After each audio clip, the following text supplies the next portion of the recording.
Em 2008, falecia Isabela Nardoni após ser jogada da janela do apartamento de seu pai. Alexandre Nardoni e Ana Carolina Jatobá, pai e madrasta de Isabela, foram condenados pela morte da menina. Nessa aula, nós vamos ver acerca dos órgãos da execução penal e também dos estabelecimentos da execução penal, fazendo um paralelo com o caso apresentado.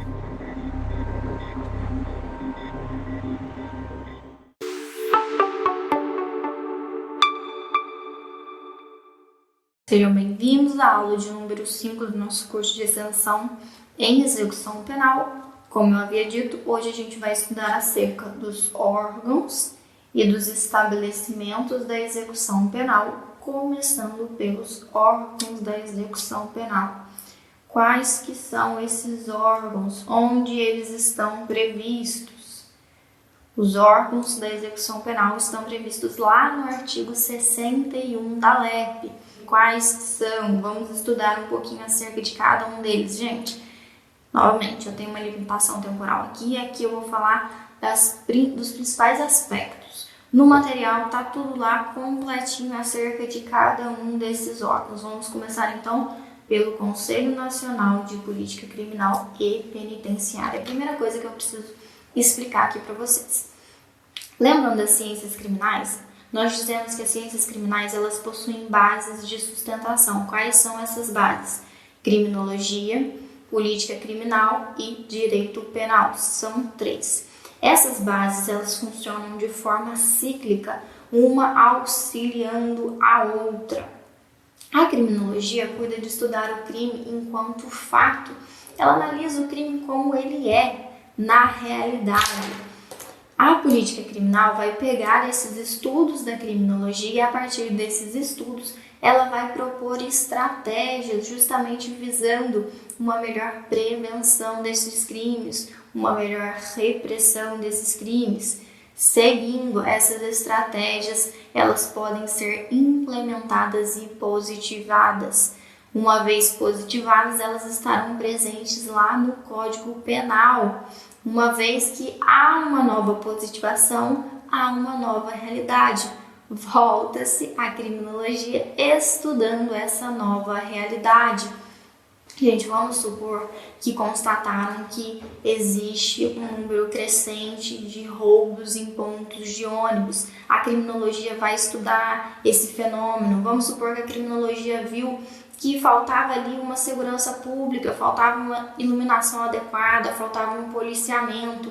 Ela fez o estudo. A política criminal vai elaborar estratégias. O que a política criminal vai fazer? Políticas públicas visando justamente melhorar esses aspectos. Ah, beleza, então coloca ali um policiamento maior na área, aumenta a iluminação ali da área. Vamos supor que a criminologia viu que esses crimes eles estavam sendo cometidos com requintes de crueldade.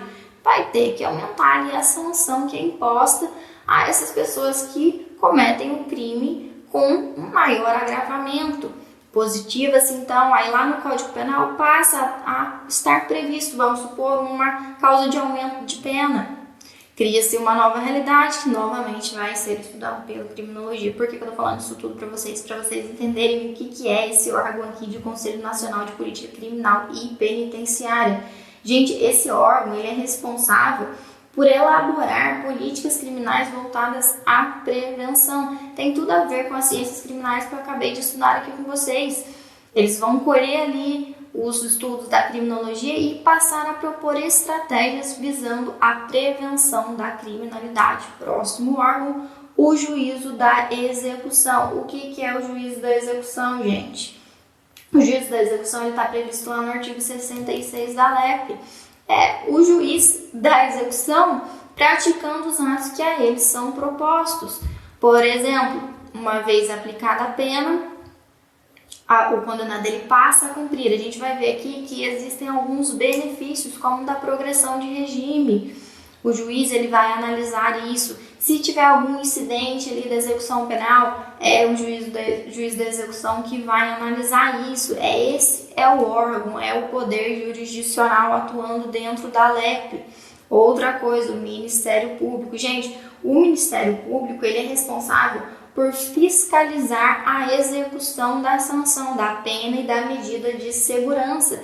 Ele vai acompanhar todo o processo, vai acompanhar os incidentes de execução que a gente vai estudar mais à frente também, e ele vai garantir a observância e o respeito ao procedimento previsto ali na LEP. Novamente, incidência do princípio da legalidade. Os agentes que atuam aqui na execução penal têm que observar a lei. O Ministério Público ele vem para garantir que essa lei está sendo observada, ele vai fiscalizar tudo isso. Outro órgão, o Conselho Penitenciário. Gente, o que é esse Conselho Penitenciário? O Conselho Penitenciário ele é um órgão consultivo e fiscalizador. As incumbências dele estão lá no artigo 70 da LEP, deem uma olhada no material de vocês, está tudo mais completinho. Esse conselho penitenciário aqui, ele vai ser formado por membros do governo do estado, do Distrito Federal, dos territórios, professores, profissionais que irão representantes da comunidade. Outro órgão, o Departamento Penitenciário. O que é o Departamento Penitenciário? Ele é um órgão executivo, ele quem vai fazer a interação entre o governo federal e os órgãos estaduais. As atribuições dele estão lá no artigo 72 da LEP, seguindo o patronato. O que é o patronato? O patronato é um órgão destinado a prestar assistência aos albergados e aos egressos. Lembra que a gente já estudou assistência? O patronato ele vem para prestar essa assistência a esses sujeitos aqui, aos albergados e aos egressos. Egressos a gente já viu quem é, são aqueles que não estão mais no estabelecimento, seja o liberado definitivo, que cumpriu sua pena, seja o liberado condicional, que ainda está em período de prova. Acerca da casa de albergado, a gente vai ver um pouquinho adiante, quando a gente estiver falando dos estabelecimentos penais, vocês vão entender um pouquinho mais, seguindo o Conselho da Comunidade. O que é o Conselho da Comunidade, gente? O Conselho da Comunidade é um órgão que é formado pela representação por representantes da associação comercial, industrial, advogados, defensores públicos, assistentes sociais. As atribuições deles estão listadas lá no artigo 81. O próprio nome é um conselho relacionado à comunidade. Por último, a Defensoria Pública. Gente, a Defensoria Pública, assim como o Ministério Público, vai velar pela execução da pena e da medida de segurança. Ela vai acompanhar também o processo, vai acompanhar os incidentes da execução penal, vai fazer visitas periódicas aos estabelecimentos penais. Lembra quando eu falei para vocês acerca da assistência jurídica ao condenado? É o defensor público que vai fazer, a defensoria pública que está envolvida aqui. Aqueles que são pobres na acepção jurídica do termo é prestada assistência judiciária através da defensoria pública.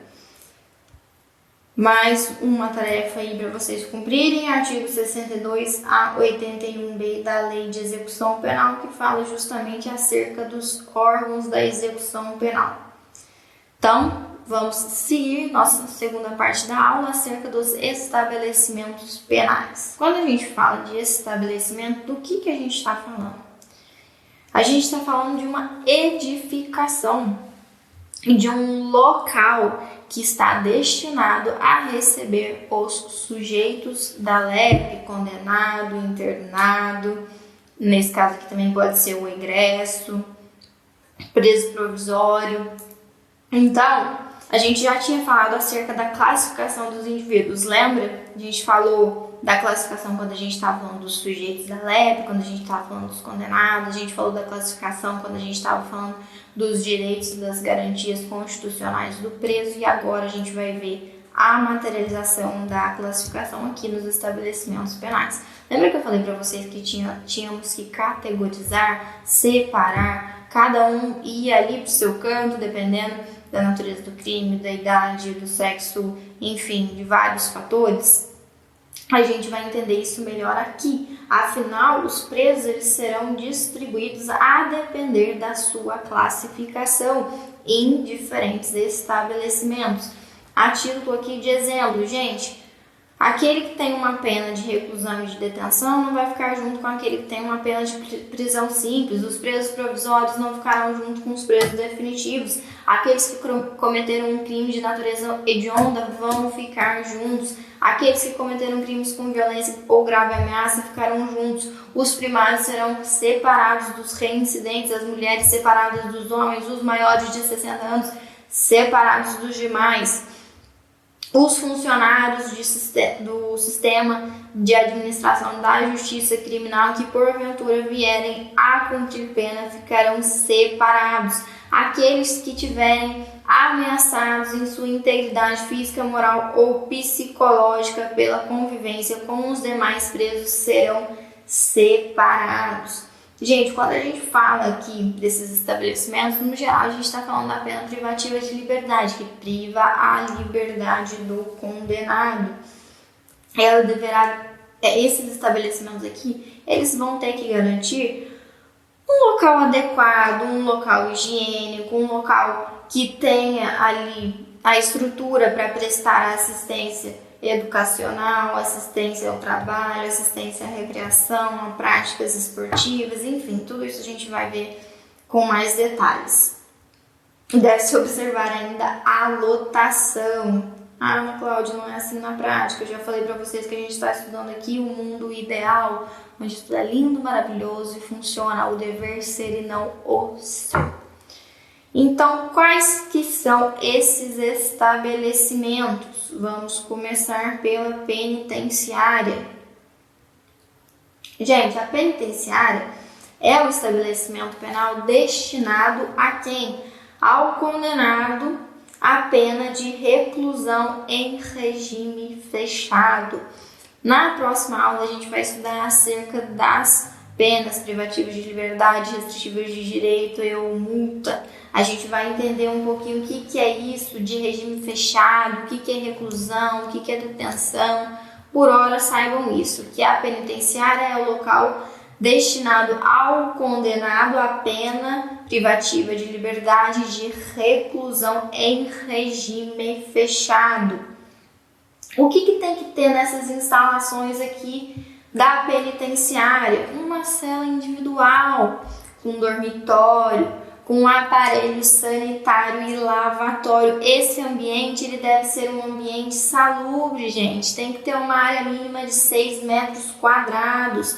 Se for destinado à mulher, tem que ter ainda uma seção para gestantes, parturientes e creche. Outra coisa, deve-se ser um local afastado dos centros urbanos. Percebam que aqui a gente está vendo muito em relação à estrutura, e é exatamente isso, a gente tem que saber como que é a estrutura de cada um destes estabelecimentos. Vamos seguir então com os nossos estabelecimentos penais. O próximo é a colônia agrícola, industrial ou similar. Gente, a quem vai ser destinada a colônia agrícola, industrial ou similar? É aquele que foi condenado a uma pena privativa de liberdade em regime aberto. Segue as regras ali da penitenciária. O ambiente tem que ser um ambiente salubre, tem que ter uma seleção adequada ali, tem que ter uma limitação da capacidade. Quando a gente fala em agrícola, a gente está falando em um local que tem uma área destinada ao plantio, ao cultivo, à produção agropecuária. Em contrapartida, quando a gente fala em uma colônia industrial, é aquela colônia que possui maquinário, que possui um pessoal especializado para utilizar aquele maquinário. Próximo, casa do albergado. Gente, o que é a casa do albergado? A casa do albergado é o local destinado ao condenado à pena privativa de liberdade em regime aberto e com limitação de final de semana. Eles são separados dos demais. Eles têm que estar em um local... Gente, diferentemente da penitenciária, que tem que estar em um local afastado, a casa de albergado, ela deve estar localizada em um centro urbano. Notem que aqui a casa do albergado, ela é fundada na autodisciplina, na autorresponsabilização ali do condenado que está ali nessa casa de albergado. Tanto é que na casa de albergado não tem obstáculos à fuga. É diferente ali da penitenciária. Não, aqui não. É fundado na autodisciplina e na autorresponsabilidade. Seguindo, a gente tem ainda o que a gente chama de centro de observação. É aqui que serão realizados aqueles exames lá, os exames criminológicos, as pesquisas. É uma unidade autônoma ou pode também estar anexa ao estabelecimento, mas desde que anexa, mas separada. Não ali tudo junto e misturado, não. Seguindo, nós temos o Hospital de Custódia e Tratamento Penitenciário.